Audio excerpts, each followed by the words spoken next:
They said, did you call the police? He said, yes, I did. Put your hand down, and they cut off the fingers. This is what they want to bring these people back now.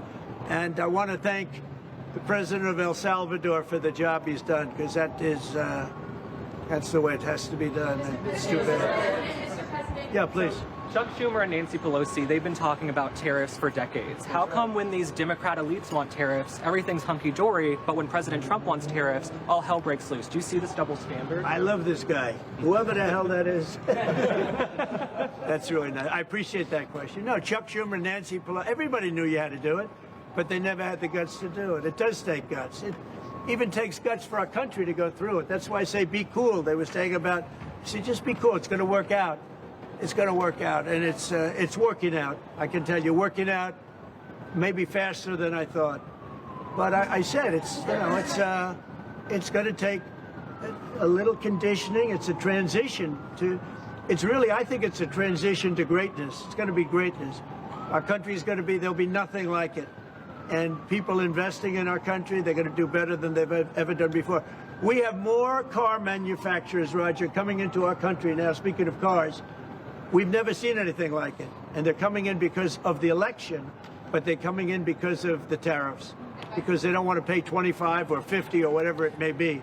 All right, that's the president of the White House, as you see outside at a event with race car drivers, obviously along with with Roger Penske, a legend from that industry. But the president saying it's working out, of course, talking about his 90-day reprieve in his trade war. Nothing is over yet, he said, but that everybody, in his words, is calling to try and make a deal. The stock market has already reacted to his post, clearly on Truth Social earlier.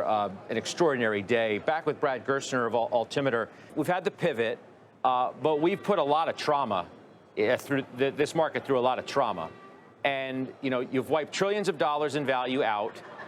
You've caused the bond market extraordinary stress.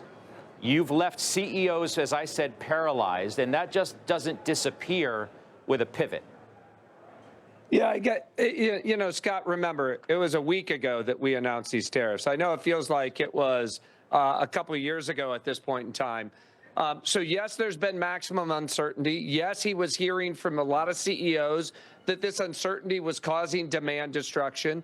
I'm not saying that all this change happens painlessly, but I've talked to 5 CEOs in the last hour, including some of the largest CEOs in technology, and they've all told me this was exactly the prescription they needed, you know, so that when they get on their quarterly calls now, they can actually, you know, give guidance as to what the path ahead looks like.